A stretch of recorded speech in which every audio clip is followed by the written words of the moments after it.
قربانی کرنے والا ایام ذی الحجہ میں اپنے بال اور ناخن کٹوا سکتا ہے یا کہ نہیں؟ یہ سوال ہے، اور اس سوال کی تھوڑی سی جو ہے وہ تفصیل جو ہے وہ میں بیان کروں گا۔ اگر آپ کی توجہ ہوگی تو انشاءاللہ تبارک و تعالی یہ مسئلہ آپ کا فار ایور جو وہ حل ہو جائے گا، کیونکہ ہمارے بعض نوجوان جو ینگسٹرز ہیں وہ کنفیوز ہوتے ہیں اور پھر وہ سوال کرتے ہیں، اور جب تک جو ہے وہ اس سوال کو کمپلیٹلی بیان نہ کیا جائے تو پھر جو ہے وہ کنفیوژن باقی رہتی ہے۔ امام مسلم نے ایک چیپٹر نیم قائم کیا ہے، اور اس باب کا جو نام رکھا ہے وہ ہے قربانی کرنے والے کے لیے قربانی کرنے سے پہلے بال اور ناخن کٹوانے کی ممانعت، یعنی یہ منع ہے۔ یہ امام مسلم نے چیپٹر نیم قائم کیا ہے۔ اس کے تحت وہ حدیث مبارکہ جو ہے وہ نقل کرتے ہیں کہ حضرت سعید بن مسیب نے حضرت ام سلمہ رضی اللہ تعالی عنہا سے، انہوں نے تاجدار کائنات صلی اللہ تعالی وسلم سے روایت کو نقل کیا ہے کہ حضور سید عالم صلی اللہ تعالی وسلم نے ارشاد فرمایا، جو شخص ذی الحجہ کا چاند دیکھ لے اور وہ قربانی کا ارادہ رکھتا ہو، وہ اپنے بال اور ناخن جو ہے وہ نہ کاٹے، نہ بال کٹوائے اور نہ ہی جو ہے وہ اپنے ناخن جو ہے وہ ترشوائے، جب تک وہ شخص قربانی سے فارغ نہ ہو جائے۔ میں عربی عبارت نہیں پڑھ رہا، یہ اس کی ٹرانسلیشن ہے اس چیپٹر نیم کی بھی اور اس حدیث مبارکہ کی بھی۔ اب کنفیوژن کہاں پہ پیدا ہوتی ہے کہ جب ہم صحیح مسلم کو، ظاہری بات ہے ہم ٹرانسلیشن پہ پڑھیں گے، ہم نے پڑھ لیا، چیپٹر نیم سے بھی بالکل واضح ہو گیا کہ منع ہے، حدیث مبارکہ کے الفاظ بھی آگے کہ یہ منع ہے، اور اگر کوئی کاٹ لیتا ہے تو ہم اس کو گناہگار کہہ دیں کہ آپ نے گناہ کیا ہے۔ آپ انڈرسٹینڈ کیجئے گا ذرا، یہاں یہ چیز جو ہے وہ آپ جب کنفیوز ہو گئے، آپ نے جو ہے وہ احتیاط کا دامن جو ہے وہ چھوڑ دیا۔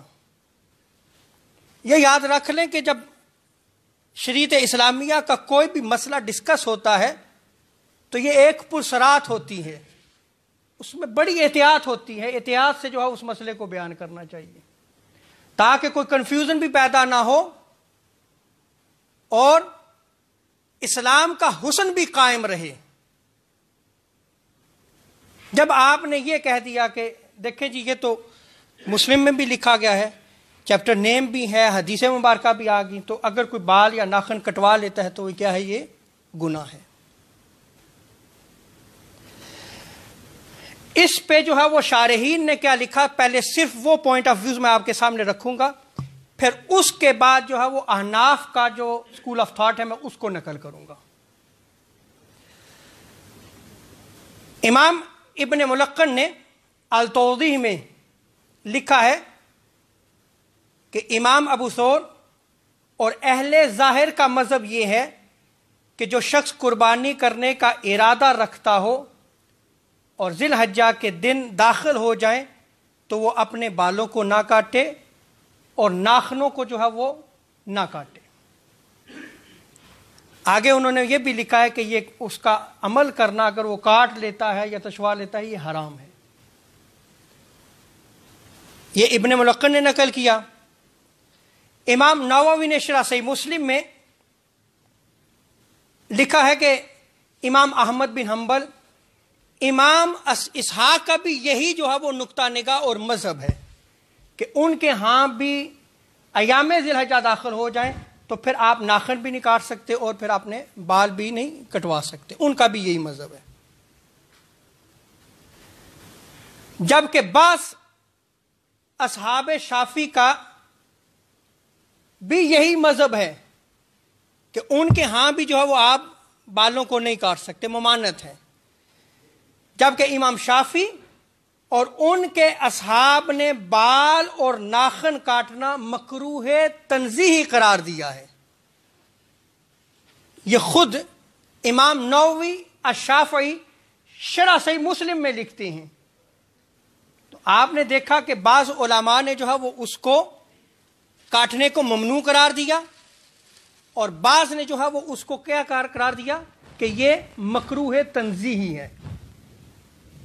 اتنی آپ بات سمجھ گئے آپ؟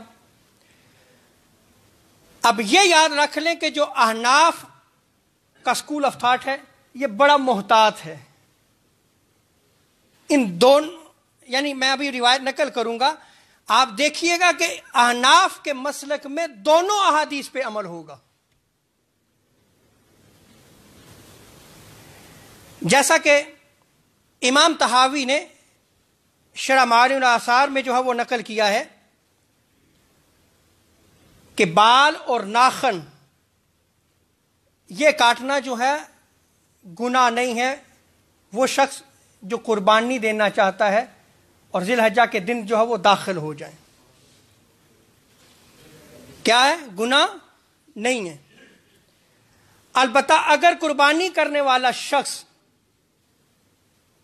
استحباب کے طور پر مستحب جانتے ہوئے کہ مجھے جو ہے وہ اس سے ثواب حاصل ہوگا، ثواب میسر ہوگا، وہ نہ بال کٹواتا ہے اور نہ ہی ناخن تراشاتا ہے، نہیں کاٹتا وہ ان کو،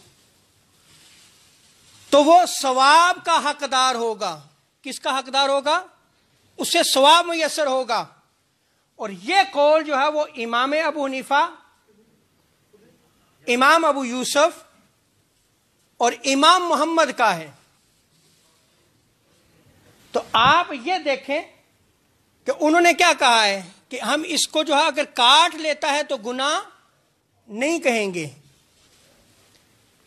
اور اگر جو ہے وہ نہیں کٹواتا بطور استحباب مستحب جانتے ہوئے مجھے ثواب ملے گا تو اس کو کیا ملے گا؟ ثواب ملے گا۔ اب یہاں پہ آپ کہہ سکتے ہیں کہ جی آپ کی دلیل کیا ہے؟ تو سنیں، امام بخاری علیہ رحمہ نے باقاعدہ جو چیپٹر نیم بخاری میں جو ہے وہ قائم کیا ہے، اس کا نام ہے جب کوئی شخص اپنی ہدی کہتے ہیں قربانی کا جانور کو حرم میں ذبح کرنے کے لیے بھیجے، اس پر کوئی چیز جو ہے وہ حرام نہیں ہوگی، اس پر کوئی چیز حرام نہیں ہوگی۔ یہ چیپٹر نیم قائم کیا ہے انہوں نے۔ اس کے تحت وہ حدیث مبارکہ لے کے آئے ہیں امام بخاری علیہ رحمہ۔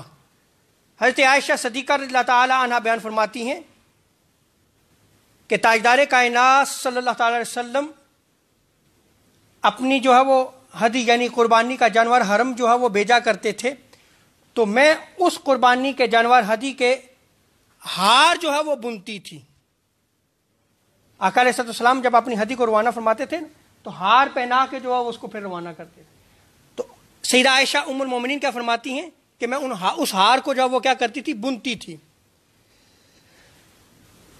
اور آپ صلی اللہ تعالی وسلم پھر اپنی ہدی یعنی وہ قربانی کا جانور حرم میں جو ہے وہ آپ روانہ کر دیتے، اور آپ اپنے گھر میں بغیر احرام کے رہتے، احرام نہیں باندھتے تھے، ذریعہ پر آپ گھر میں آپ نے صرف جو ہے وہ اپنی ہدی روانہ کر دی، قربانی کا جانور روانہ کر دیا۔ اور جن چیزوں سے پرہیز کرنا ہے ان میں سے کسی چیز سے بھی پرہیز نہیں کرتے تھے، یہاں تک کہ لوگ اپنا فریضہ حج قربانی وغیرہ سب کچھ کر کے واپس لوٹ آتے۔ یعنی آقا علیہ الصلوۃ والسلام پر جو چیزیں اللہ تبارک و تعالیٰ نے حلال کی تھی ان میں سے کوئی چیز آپ صلی اللہ تعالی وسلم جو ہے وہ اپنے اوپر جو ہے وہ حرام نہیں کرتے تھے، یہاں تک کہ آپ کی ہدی، آپ کی قربانی کے جانور کی قربانی ہو جاتی۔ یہ ہے دوسری حدیث مبارکہ کہ آپ صلی اللہ تعالی وسلم جو ہے وہ جو چیزیں جو ہے اللہ تبارک و تعالیٰ نے حرام نہیں قرار دی تو آپ ان پر جو ہے وہ عمل کرتے تھے۔ جیسے بال جو ہے وہ کٹوانا ہے، ناخن تراشانا ہے، آپ ناخن کاٹتے ہیں. تو دیکھیں کہ دو احادیث ہیں، ایک میں نے مسلم کی روایت کی ہے اور دوسری کس چیز کی؟ بخاری شریف کی. تو احناف کے مسلک میں پھر سن لیں کہ یہ کلیئر ہونا چاہیے آپ کو کہ اگر کوئی جو ہے وہ کاٹ لیتا ہے تو گناہ نہیں ہے، اور اگر جو ہے وہ بطور استحباب جو ہے وہ نہیں کاٹتا تو اللہ تبارک و تعالیٰ کے ہاں جو ہے وہ ثواب پائے گا. تو دونوں احادیث پہ عمل ہو جاتا ہے، دونوں احادیث پہ عمل ہو جاتا ہے. اسی لیے ملا علی قاری حنفی نے آپ نے لکھا ہے کہ عشرہ ذی الحجہ یعنی جو ذی الحجہ کے 10 دنوں میں قربانی کرنے والے کے لیے قربانی سے پہلے بالوں اور ناخنوں کو کاٹنے کی رخصت ہے، یعنی وہ اپنے ناخن اور بال کاٹ سکتا ہے. اس کی روایت میں نے ابھی بخاری سے جو ہے وہ نقل کر دی. یہ ممانعت جو منع کیا گیا ہے، جو صحیح مسلم کی روایت میں نے پہلے آغاز خطاب میں نقل کی گئی ہے، یہ تنزیہی ہے. یہ کیا ہے؟ اور امام شافعی علیہ الرحمہ نے بھی یہی قول لیا ہے. یا خلاف اولا ہے، بس یہ دو کیٹاگریز آتی ہیں، یا مکروہ ہے تنزیہی یا خلاف اولا ہے، کہ اگر کوئی جو ہے وہ کاٹ لیتا ہے تو اس پہ گناہ نہیں ہے، لیکن اگر وہ نہیں کاٹتا تو اس کو کیا ہو جائے گا؟ ثواب مل جائے گا. اور امام احمد رضا بریلوی علیہ الرحمہ نے فتاوی رضویہ میں ان سے بھی سوال کیا گیا تو انہوں نے بھی یہی بعین ہی جواب دیا، بلکہ انہوں نے آگے دلیل کے طور پہ عقلی دلیل بھی جو ہے وہ نقل کی کہ اگر کسی شخص پر ناخن جو ہے وہ کاٹنے جو ہے وہ لازم ہو جاتے ہیں کہ اس حد سے زائد جو ہے وہ نہیں گزر کر سکتا، نہ بال جو ہے وہ اس پر کاٹنے لازم ہو جاتے ہیں، تو وہ ریموو کرے گا اپنے بالوں کو. پھر اگر نہیں کرے گا تو کیا ہوگا؟ گناہگار ہوگا.